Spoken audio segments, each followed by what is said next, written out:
Spadi, mesdames et messieurs, bonjour. Merci de nous rejoindre pour cette édition en français de la TNL. Nous sommes samedi le 25 février 2017. Commençons tout de suite par le Laos et le Cambodge améliorent leurs relations de longue date.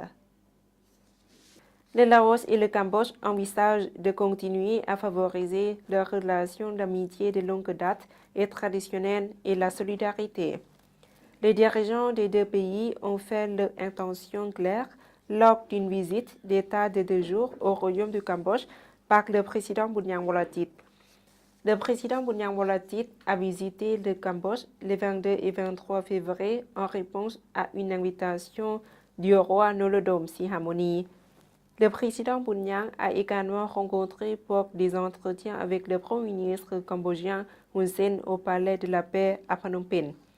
Suite à des discussions entre le président Bunyang et sa délégation avec le roi du Cambodge et d'autres responsables cambodgiens de haut rang, les deux parties se sont engagées à renforcer la coopération sur le commerce, l'industrie, l'agriculture et les services, tout en appelant à davantage d'investissements. Les deux parties se sont félicitées de l'ouverture le mois dernier d'un passage frontalier international reliant la région Nong Nok Khian dans le district de Khom province de Champasak à la zone Tra Peng Kliao de la province de Stung Treng au Cambodge. En outre, les deux pays continueront de coopérer en matière de sécurité des frontières et d'empêcher le commerce illégal de bois et de la drogue dans les zones frontalières. Le Laos et le Cambodge ont convenu de promouvoir l'investissement et la coopération commerciale entre les provinces voisines après que la valeur du commerce bilatéral a atteint 24,5 millions de dollars en 2015. Réunion mensuelle du comité permanent de l'Assemblée nationale. La réunion mensuelle de février a mis l'accent sur les discussions des deux projets de loi sur l'eau et les ressources en eau et à la protection de l'industrie nationale de manière à présenter des projets à la réunion de l'Assemblée nationale pour examiner. La réunion a eu lieu au bureau de l'Assemblée nationale le 23 février en présence de sa présidente, Mme Paniya Thotu, tous les membres du cabinet et des invités.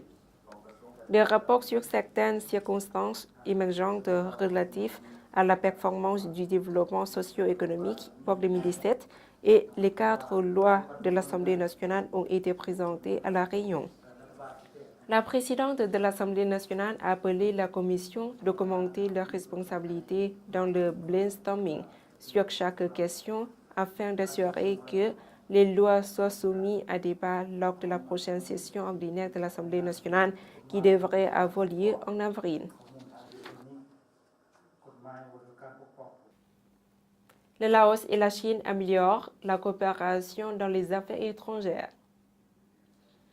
Le Laos et les hauts fonctionnaires chinois ont convenu jeudi lors d'une réunion bilatérale à Vientiane pour continuer à promouvoir la coopération dans les affaires étrangères entre les deux pays.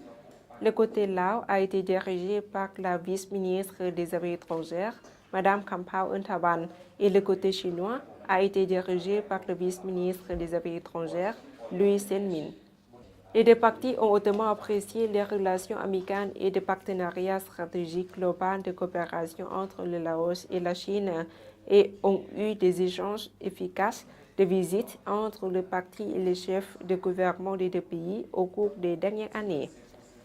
Le Laos et la Chine ont organisé plusieurs activités pour marquer le 55e anniversaire de leurs relations diplomatiques et on lance le projet de construction de chemin de fer Laos-Chine en décembre l'année dernière.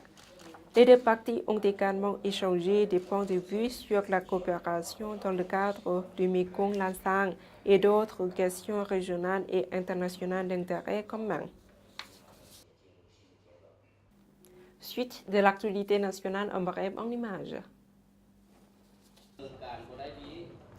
Une réunion tripartite sur le soutien à l'activité de la main-d'œuvre hors système s'est tenue le 23 février 2017 à Vientiane.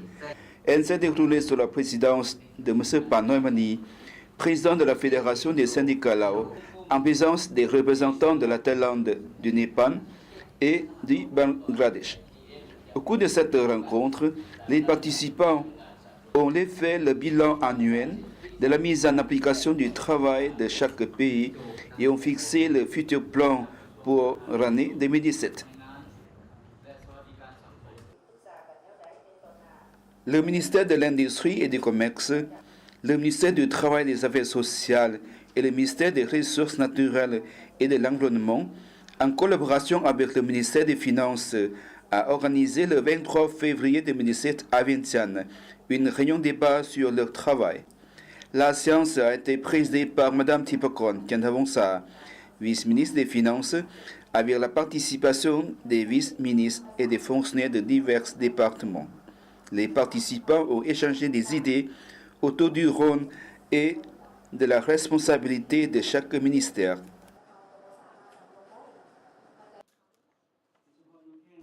La réunion pour passer en revue l'étude de la plantation de riz, de la combinaison des agriculteurs dans 5 provinces cibles a été organisée le 22 février 2017 à Vientiane.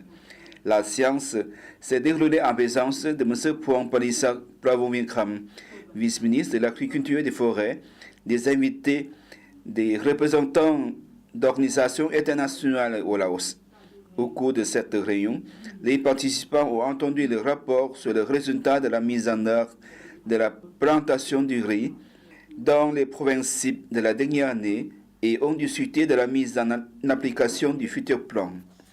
Ce projet a effectué une collecte d'informations sur la quantité, les espèces de riz consommées par les familles dans 5 provinces, de l'Onamtra, de Domsai, de Sinkhuang, de Saravan et de Kampasak. Un accord sur la remise des bourses de l'enseignement à distance en mathématiques de l'assurance a été signé le 22 février 2017 à l'Université nationale de Laos entre la société Prudential Assurance et l'Université nationale de Laos. Les signataires étaient M. Bunpan Thongpeng du comité des doyens de la faculté des sciences de l'Université nationale de Laos, M. Vong Pratian, Seng Sukwang, chef adjoint de l'Institut bancaire, et M. Allen Thai, directeur général de la société, en présence de M. Hua Awen, ambassadeur de Grande-Bretagne au Laos, et de professeurs. Ces bourses sont offertes aux étudiants à l'Université nationale de Laos et à l'Institut bancaire. La faculté des lettres du département de l'anglais de l'Université nationale de Laos a organisé le 23 février 2017 la 14e réunion nationale pour passer en revue l'apprentissage et l'enseignement de la langue anglaise. La séance s'est déroulée en présence des professeurs d'anglais de l'ensemble du pays et des représentants de l'ambassade des États-Unis au Laos. Cette réunion a pour but de promouvoir l'enseignement de la langue anglaise par l'utilisation de technologies, d'aide des instituts de l'éducation, des professeurs et les étudiants. Actuellement, le développement de la technologie et de l'utilisation de téléphones portables a permis aux professeurs d'accéder à des informations grâce d'Internet, au YouTube, websites et à des livres de l'électronique. Découverte du plateau de Bolovine dans le sud du pays, reportage. Une des zones les plus bombardées durant les dernières guerres est celle du plateau de Bolovine qui s'étend sur 3 provinces, Saravan, Sekong et surtout Champasak. Disposant d'un climat agréable et de terres très fertiles, les Bolovines représentent la région productrice de café la plus importante du pays. Le touriste de passage peut faire des randonnées au cœur de ces exploitations, goûter à l'excellent café et même acheter quelques sachets vendus dans le cadre du commerce équitable. Le thé vert est également cultivé, mais en moins grande quantité. Entre Parsé et Parsong, capitale du café, on peut découvrir des ethnies aux tenues vestimentaires traditionnelles et aux costumes ancestrales comme les Katu, les Taoé ou les Nguen. Les villages Katu sont constitués de maisons en palme et en chaume, disposées en cercle autour d'une cabane perchée servant à tour de rôle de chambre nuptiale pour les hommes de la tribu. Ils sont connus pour pratiquer des sacrifices d'animaux destinés à rendre hommage à l'esprit du village au cours de cérémonies impressionnantes. Cependant, la majorité de la population de la région appartient à la famille des Laven, le nom Boloven signifiant patrie des Laven. Par ailleurs, le plateau comporte des chutes d'eau spectaculaires parmi les plus impressionnantes du Laos. Tat Phan, située dans la zone nationale protégée de Dong Hoa Sao, est probablement la plus haute du pays car elle est composée de 2 bras plongeant sur plus de 120 mètres. Un trek extrêmement sportif mais assez dangereux pendant la saison des pluies peut vous amener au sommet de cette chute offrant une vue sans égale. Les chutes de Tat Nguyen, au cœur de la forêt luxuriante, sont aussi spectaculaires avec ces 2 torrents se déversant sur plus de 40 mètres.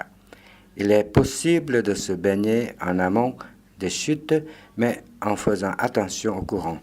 D'autres cascades sont accessibles sur le plateau de Boloven, souvent à partir de personnes comme celle de Tat Mulor, dont l'accès reste difficile.